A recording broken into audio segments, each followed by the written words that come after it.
Good morning, good morning, good morning, good morning, good morning. So let's get into a message. I have a message. So I noticed that like this past week I just noticed like I've been getting the same message. Like people been calling me asking me what should they do about this person or what should they do with that person. But the situation's been where these individuals just asking what they should do is with the people on personal issues, and they would ask me like, what you think I should do about this, what you think I should do about that, and I would just, lately God just been pulling on me to just let people do what they want to do, accept people for who they are, right where they're at. If whatever it is, allow people to be them and just accept it, and that just be that. Like I had a situation yesterday. I was at the cigar bar, or the cigar lounge, and it was just a few of us in there. Like if we go early, it just be about 4 or 5 people in there. Sometimes I'm the only woman in there with a group of men. But anyways, I went in there, and it was 3 women in here, and we actually overpowered. It was 3 women and 2 men. It's funny because they made a joke about it, but it was like 5 of us in there, and it was 3 women and 2 men. And one of the young ladies in there, she told the owner, like, I need some ice. Why is no ice in here? And it's typically ice in there. And he was like, well, when I'm working here, when I'm up here, I never put ice. And she was like, well, it's always ice. So he was like, he said, that's a dumb question. And then he said, because whenever I'm here, it's never ice. It's when the workers are here, there's ice. And so she was like, well, it's always ice when I come in here. He was like, well, I never put ice in there. It's the other workers.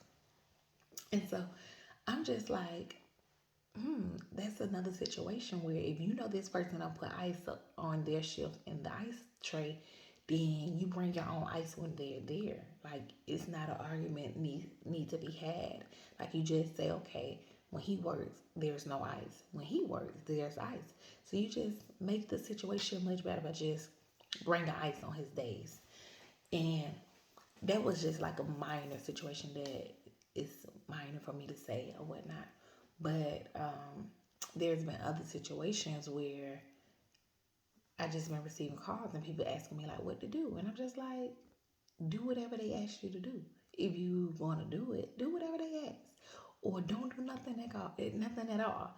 And I'm just like, oh, why this situation? Like, why you keep sending me around the world with like bringing situations in front of me about just allow people to be who they are. And I couldn't understand it, but I knew it was a message out of it because it kept coming in front of me. And I'm like, okay, whatever. So let's get into the message and go on from there. So, I'm just going to read from my notes that I wrote down. And so as I was just, in my time, my meditation with God or with the Holy Spirit, I got the message: accept people for who they are, who they are, and right where they're at. And God sent me to James 1:11, and it said, "As the sun rises and get hotter, it heat dries up the plants, and the flowers fall off. The flowers that were so beautiful are now dead. That's how it is with the rich. While they are still making plans for their business, they will die." James chapter 1:11.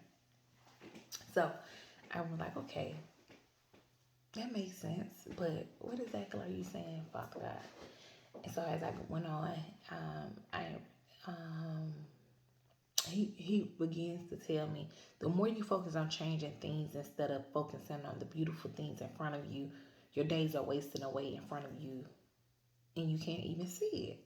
Like you're focusing on, let me change this person, let me change that person, but you're not realizing all the things that the time you're losing while trying to change things, change people, even change yourself. If you are a person who know that I hate being around crowds, I just every time I go around crowds, I have panic attack. I have panic attack, or I my anxiety get really high or whatever. don't go around crowds. Don't make that adjustment for your friends. If you know that that's something that you cannot deal with, then leave no at no. And that's just that. Give me just a second. Somebody blocked my window.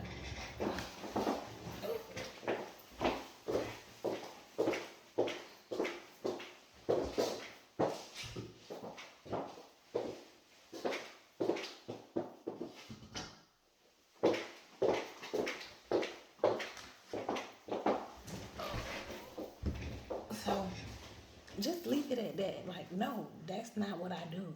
If you if you don't like something, then no is no. Yes is yes. Whatever you say, stand 10 toes on it. If you know you don't deal with this person, don't force yourself to deal with that person. No is no. Yes is yes. So let's go on. So as I continue on, I received the message. We're all focusing on manipulating and changing each other for our own personal gain, that we can't see the things we're losing that's right in front of us. We're losing our kids while trying to mold a man or a woman. We're losing our homes while trying to keep up with the Joneses. We're losing our jobs while trying to keep up with our friends. And we're losing God while trying to keep up with the world. And then, as I was just still meditating, I heard the Holy Spirit say, read the book of James in its entirety. And that was for me, but also for you all. So go in on your own personal time, read the book first, book of James in its entirety. Do it this week. It's only 5 chapters. Get it done. So if God told you, Paul, we're your kingdom spouse, then trust that. Don't go trying to speed up the process by manipulating them in any way. Whether it's telling them God said you are my kingdom spouse, or flaunting another individual in front of them to entice them by jealousy. So I wanted to look up the word entice, and entice is to attract or tempt someone. So don't try to tempt them by making them jealous with somebody else. Focus on you and the beautiful things around you. When God is ready to release whatever the blessing is, whether it's your kingdom spouse, a house, a job, or whatever it is He has for you, He will do it. Trigger warning. I don't know who this trigger may be for. I didn't feel like it was that much of a trigger warning, but it may hit somebody, because when I was just meditating, that's what I heard, trigger warning. So for this next section, I heard trigger warning right before I got into it. It wasn't just nothing like, oh my God. But trigger warning, it may be something to you like, dang, she just hit me real hard. But it is what it is. So let's go on. People tell you what they need, but you decide you know better what they need than them, and there's where confusion and delays come in. Confusion is lack of understanding. Delays an instant or a period of being prevented from going about one's business. The confusion is causing pushback from your kingdom spouse, which is causing delays in your kingdom marriages. God knew what they God knew what the two of you needed when He chose the two of you for one another. So trust God, not your kingdom spouse, to be the corrector of your kingdom spouse in the kingdom union. In this kingdom union, you call this a kingdom union, yet you want to build it on worldly morals. Morals is a lesson, and when I say that, you call this a kingdom union, yet you want it to be built on worldly morals. I'm saying you want this relationship to look like your friends' marriage and your friends' relationships. You want to see all the beautiful pictures. You thinking, oh, we're supposed to have pictures, baby. Oh, we're supposed to be taking trips. Oh, we're supposed to have date night every Thursday or every Wednesday or whatever. You thinking everything's supposed to look like that. Oh, everything's supposed to be glitz and glamour. Social media worthy. But when you're in a kingdom union, it's not going to look like what everybody else's union look like. These people don't know God. These people don't have God in the center of their marriages, in the center of their relationship. If they did, it wouldn't be such a high divorce rate. So for that reason, y'all, can y'all tell I'm feeling myself? Because I'm just like, attitude. But you can't keep trying to compare your relationship or trying to make your relationship move according to these people relationships. Like, you have to understand that these kingdom unions is not going to look like what you see on social media. It's not going to look like what you see on TV. It's going to look so different. But is going to stand. It's going to last. It's going to be, you're going to hear about 50 years of happiness, not 50 years of, oh, he cheated, he beat it on me, but he took care of me. No, it's going to be 50 years of he respected me, he loved me, and he cherished me.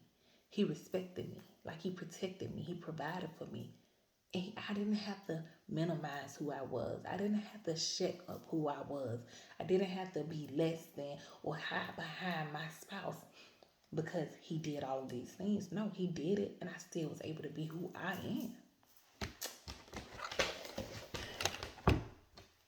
God took me to Isaiah chapter 6, verse 11, but as I continue to read, it went from verse 9 through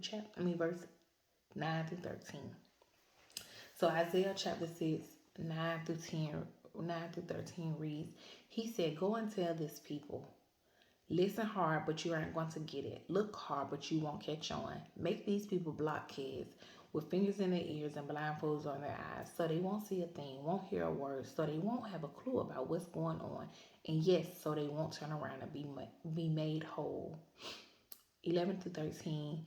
Astonished, I said, and master, how long is this to go on? He said, until the cities are empty out, not a soul left in the cities. Houses empty of people, countrysides empty of people, until I, God, get rid of everyone, sending them off, the land totally empty. And even if some should survive, say a tenth, the devastation will start up again. The country will look like pine and oak forest, with every tree cut down, every tree a stump, a huge field of stumps, but there's a holy seed in those stumps. So God, so with that, I had to read that over and over in different versions to get the true understanding of that, because it confused me. And it was pretty much saying, it said, confuse them so that they can't hear and they can't see. It says, so they won't see a thing. Blindfold on their eyes so they won't see a thing, won't hear a word. So at first I was thinking like, okay, well maybe he wanted them to walk by faith and not by sight. But as I continued to read, he was like, because they may be made whole. So that's what confused me. Because I'm like, why wouldn't you want them to be made whole? But he's weaning out the fakes. He's weaning out those that are not chosen ones. And so that's his reason for it, saying, confuse them. Because if you truly are chosen one, you will understand what God is saying. You will understand what He's doing. But if you're not a chosen one, it's going to confuse you and you will eventually just wither away. So for those that are chosen by God, they will stand. And in another version, the CEB version, I think that's the contemporary English version. In that, at the end, it did say, like, where it says, but there's a holy seed in those stumps. It said, but the chosen one will last, or something like that. So he's confusing people. So the things that it may not look like, your friends may be like, why are you doing that? Like, oh no, girl, you shouldn't do that, or that don't make sense, or it may confuse them. But if you truly have a relationship with God, you will understand the reasoning for these things happening the way that it's happening. It's not for everyone to understand, but for God's chosen one, they will understand. It's not for, I'm not going to say, oh, it's for them to understand. No, they will understand because they are already chosen. They already have a true relationship with God. Not those who say, oh yeah, I'm a chosen one. Oh yeah, I have God. I know God. I got a relationship with God. I know that whole Bible. I know church. I go to church every Sunday. I'm not talking about those. I'm talking about those who truly have a relationship with God and who is truly chosen by God. It's not going to be the ones that you think, oh, he looked like he chose by God. Like, oh yeah. No, God chosen ones, you may not be able to spot them. You may not know them. They may not look like what you think they should look like. But if God chose them, only person that need to understand that is them and God. And that's the only people that will understand it. And it just will be natural. Like, I'm gonna give you an example when I say that. It was just like, they know, like, you, if you truly are chosen one, you'll be able to recognize them too. I went to go buy a car. This was years ago. I went to buy a car, and the car salesman, I'm just talking to him. We just having a good time. And I went with my mom to buy a car. And we just talking, we laughing, he cracking jokes, we cracking jokes, we just talking, kicking it, whatever. And I said, you look like a pastor. I said, you don't look like a salesman. You look like a pastor. And he said, wow, that's funny you say that. He was like, I am a pastor. I'm just a broke pastor, so I sell cars. But he moved to my state to be a pastor at a church, that a small church that needed help. And that's why he was here. But I say all of that to say that when God call you and when he choose you, you don't have to say nothing. It's just gonna show. It's just gonna show. Like, you don't have to tell nobody, oh, I'm a pastor, or I'm a wife, or I'm this, I'm that. It's naturally gonna shine through you. This man never told me he was a pastor. He never invited me to his church. He never said anything about God, anything.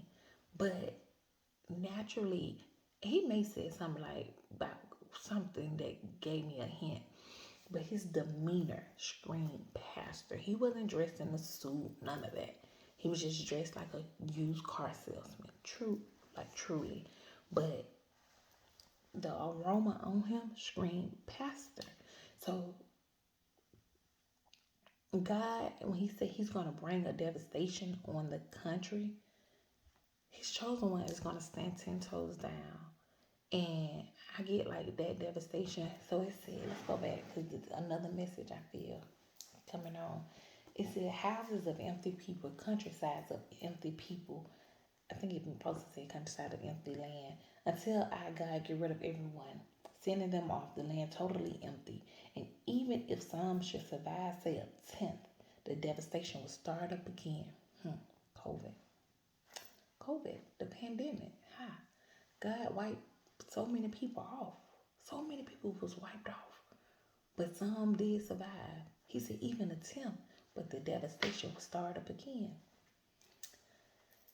There may be something else coming. I don't know. I'm not trying to be that person. I don't know.